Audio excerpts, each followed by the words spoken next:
2 de novembro de 1993. Dia de finados. Um jovem de 22 anos voltava de Cabo Frio com o irmão mais novo de 11 anos.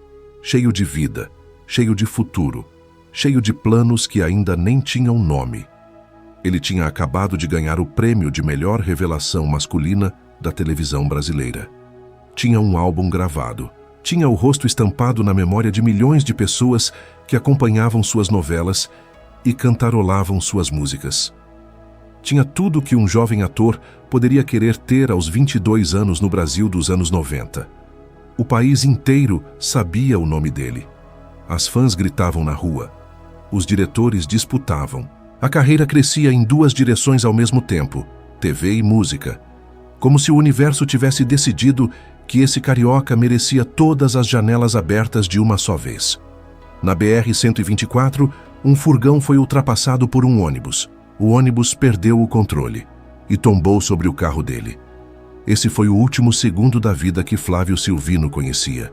O que veio depois, 35 anos de sequelas, cadeira de rodas, depressão, uma indústria que fechou as portas sem precisar explicar, e um Brasil que foi vivendo como se ele tivesse deixado de existir. Essa é a história que você vai ouvir. Se inscreva e deixa o like antes de continuar. Flávio Silvino nasceu no Rio de Janeiro, no dia 7 de abril de 1971. Filho do comediante Paulo Silvino, um dos maiores nomes do humor brasileiro, cresceu dentro de um universo onde talento não era exceção. Era herança, era ambiente, era o ar que se respirava dentro de casa. Mas Flávio não era apenas o filho do Paulo Silvino.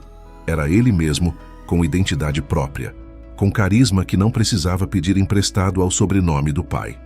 Tinha olhos claros que a câmera adorava, um sorriso que desarmava e uma presença em cena que os diretores percebiam desde o primeiro teste. Estreou na televisão em 1991, na novela Vamp da TV Globo. O papel era o de Matuzão, um vampiro secretamente apaixonado por Jade, vivida por Luciana Vendramini. Podia parecer um papel secundário. Não foi.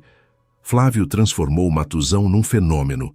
O público se apaixonou pelo personagem, pela atuação, pelo rosto, pela forma como ele habitava a cena com uma naturalidade que poucos conseguem na estreia. Ainda naquele mesmo ano, ganhou o prêmio APCA de melhor revelação masculina, o reconhecimento formal do que o público já sabia. Esse garoto era diferente. Esse garoto ia longe. Em 1992, veio Deus Nos Acuda, também na Globo, onde viveu Hugo, o amigo leal, o personagem que todo mundo gosta, porque tem dentro dele aquela solidez de quem está sempre presente. E aí estava a ironia que a vida preparava, sem avisar. Flávio interpretava personagens de presença, de lealdade, de vínculo, enquanto o destino já tinha na manga uma carta que testaria precisamente isso. A presença das pessoas ao seu redor no momento em que ele mais precisasse. Mas antes do destino, havia o auge. Havia o Brasil inteiro sabendo quem era Flávio Silvino. Havia convites, projetos, gravações. Havia um álbum musical que provava que o talento não cabia numa só caixa. Havia uma carreira que crescia em duas direções ao mesmo tempo, a TV e a música, como se o universo tivesse decidido que esse jovem carioca merecia todas as janelas abertas de uma vez. Tinha 22 anos, tinha prêmio nacional, tinha álbum gravado, tinha fãs que gritavam o nome dele na rua, tinha colegas que viraram amigos, histórias que viraram memórias, uma vida que, do lado de fora, parecia exatamente aquilo que qualquer pessoa que cresce sonhando com os palcos imagina quando imagina ter dado certo. No dia 2 de novembro de 1993, ele estava num carro, voltando de Cabo Frio com o irmão João Paulo, que tinha 11 anos. Não havia sinal de que aquele seria o último dia da vida que ele conhecia. Era um feriado, era o fim de uma viagem, era a rotina de alguém que estava vivendo bem e que planejava continuar vivendo assim por muito tempo ainda. O ônibus que tombou sobre o carro não escolheu, não teve intenção, não teve explicação que consolasse. Teve impacto, teve traumatismo craniano severo, teve perda de massa encefálica, Teve o irmão de 11 anos saindo com ferimentos leves e Flávio entrando em coma por 3 meses e meio. O Brasil ficou sabendo. Houve comoção. Houve orações. Houve a solidariedade quente e ruidosa que o país costuma oferecer nas primeiras semanas de qualquer tragédia. E depois, como sempre acontece, a vida das pessoas continuou. E Flávio ficou no hospital, dentro de um coma que durava, que não terminava, que ia transformando o jovem galã dos anos 90 numa interrogação cada vez mais distante na memória de quem tinha aplaudido sua estreia 2 anos antes. Acordar do coma não é o fim da tragédia, é o começo de outra. Flávio Silvino abriu os olhos para um mundo que tinha continuado sem ele e para um corpo que não respondia mais da mesma forma que antes. O traumatismo craniano havia deixado sequelas permanentes na fala e na locomoção. O homem que havia encantado câmeras com presença e naturalidade, agora precisava reaprender o básico: andar, falar, se comunicar com o mundo que estava do lado de fora do hospital e que seguia em frente com a indiferença produtiva que o mundo tem. A reabilitação começou em 1994. Fisioterapia, fonoaudiologia, terapia ocupacional. O processo lento, exaustivo, de reconquistar centímetro por centímetro funções que o corpo tinha perdido na batida, para mostrar que estava se recuperando e porque amava profundamente o que fazia. Flávio gravou um clipe dublando seu próprio CD para o vídeo show. Ditou um livro para a sua fonoaudióloga. Escreveu poesias que registravam a dor e a esperança que coexistiam dentro do mesmo ser humano que tentava se reconstruir dia após dia. Mas havia uma dor que a fisioterapia não tratava e que a fonoaudiologia não alcançava. Era a dor do silêncio que foi chegando de onde menos se esperava, das pessoas. Os amigos que estavam presentes no auge sumiram com uma velocidade que só se percebe quando você para de contar as ausências e começa a contar as presenças que restaram. Os colegas de elenco que dividiam cenas, bastidores, risos, foram sumindo também. Não todos de uma vez. Da forma mais cruel possível, devagar. A ligação que demorou mais para ser retornada. A visita que foi adiada. O convite que não chegou. O nome que foi saindo das conversas do meio artístico até que a ausência virou o novo padrão. A indústria, essa que havia aplaudido sua estreia, que havia entregado prêmios, que havia construído narrativas de futuro em torno do seu nome, tratou Flávio Silvino com a crueldade específica de quem não precisou ser cruel deliberadamente. Bastou não chamar, bastou não abrir espaço, bastou decidir, silenciosamente, que um ator com sequelas de fala e locomoção era complicado demais para uma indústria que prefere histórias simples. Não houve portão fechado na cara. Não houve declaração pública de descarte. Houve apenas o vazio ensurdecedor de um telefone que não tocava com convite. O irmão João Paulo, em entrevista ao jornal O Globo, revelou o que Flávio sentia. Ele queria voltar a atuar. Queria tanto que chegaram a pensar na possibilidade de João Paulo atuar ao lado dele, ajudando no que fosse necessário. Era um homem que havia perdido o corpo que tinha, que havia perdido a carreira que construía, que havia perdido boa parte dos vínculos que formavam sua identidade social, e que ainda assim se recusava a perder o sonho. Isso não é pouco. Isso é uma teimosia de viver que merece ser dita em voz alta. E então veio 2000. 7 anos depois do acidente, Manuel Carlos fez algo que a indústria inteira havia se recusado a fazer. Abriu uma porta. Chamou Flávio para Laços de Família. O personagem era Paulo Soriano, um filho que havia sofrido um acidente de carro, que vivia com as sequelas, que tentava levar uma vida normal dentro das limitações que o corpo impunha. Arte imitando vida com uma precisão que dói. Tony Ramos, que fazia o pai de Paulo na trama, foi até a casa de Flávio para ensaiar. Não chamou Flávio para o estúdio. Foi até ele. Esse gesto diz mais sobre caráter humano do que qualquer discurso. A atuação emocionou o Brasil. Flávio foi elogiado. O público reconheceu não só o personagem, mas o homem por trás dele.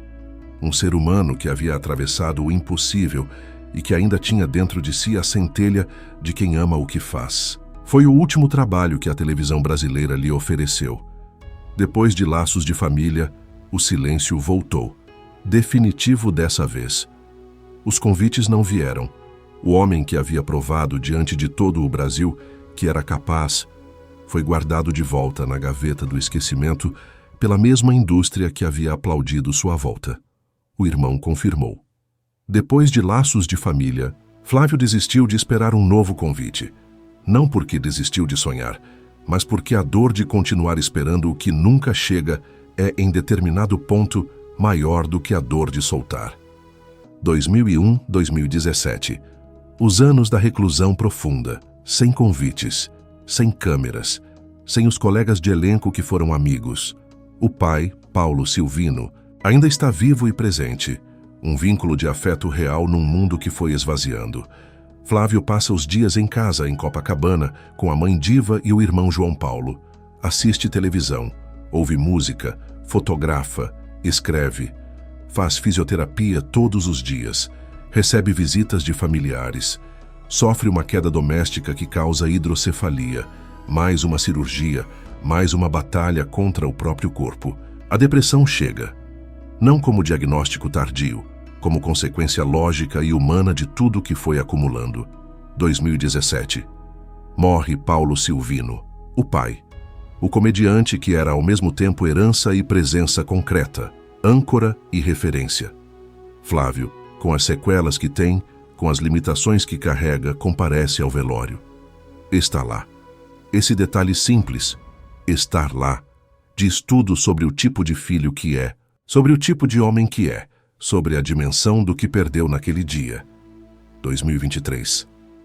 30 anos depois do acidente, Flávio Silvino é fotografado numa das suas raras saídas públicas, passeando pela orla de Copacabana, em cadeira de rodas, ao lado do cuidador.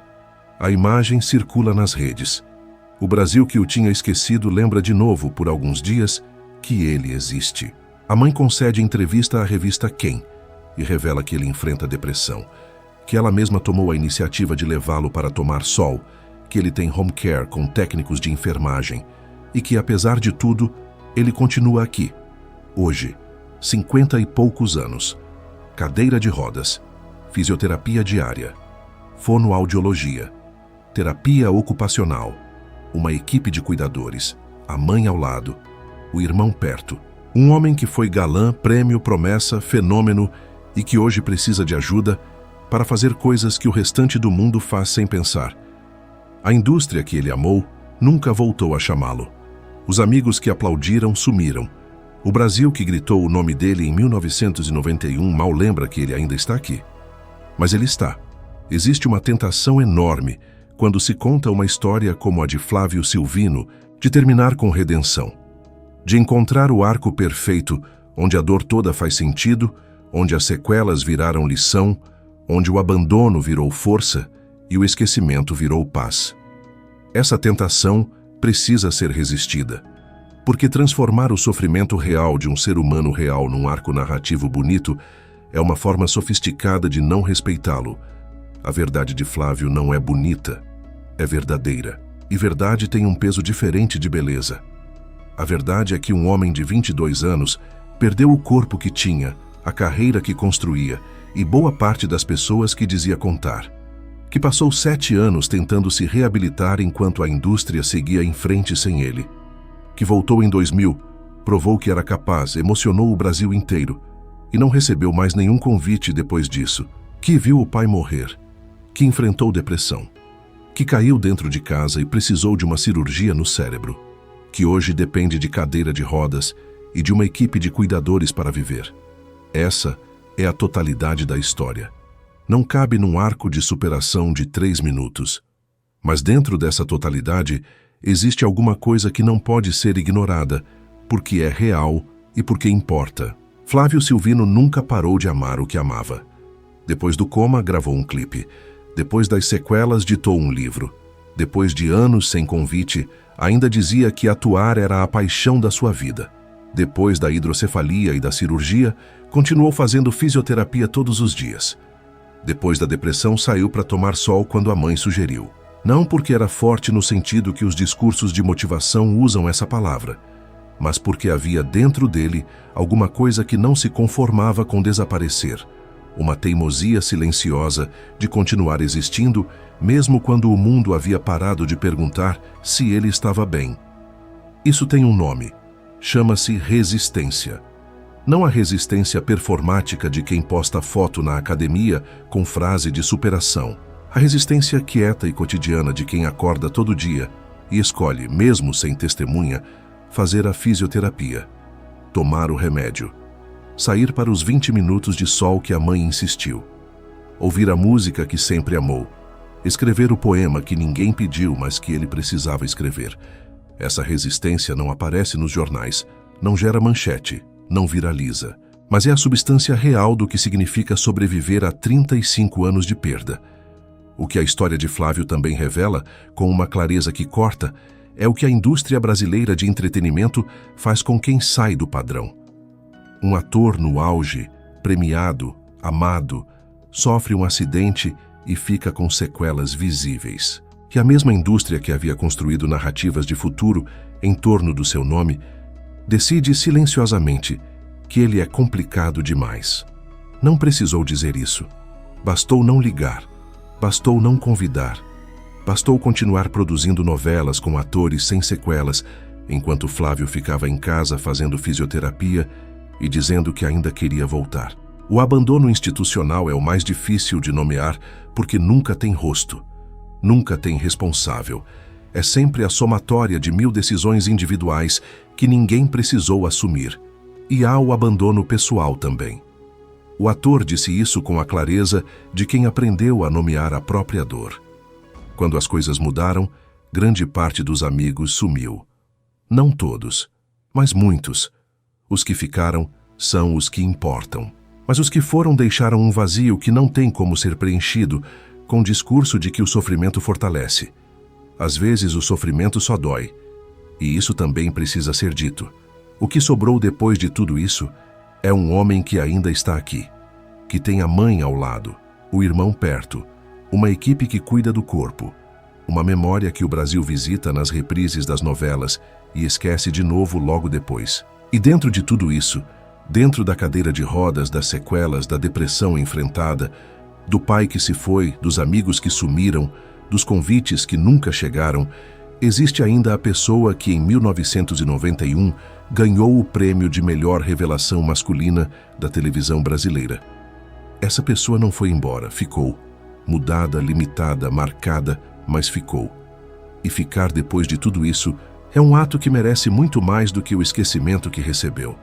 Flávio Silvino tem 54 anos, acorda todo dia num apartamento em Copacabana, faz fisioterapia, faz fonoaudiologia, toma sol por 20 minutos na rua e assiste à mesma televisão que um dia foi a casa dele, como se ele nunca tivesse existido dentro dela. Vamos falar do que ninguém fala. Vamos falar da indústria.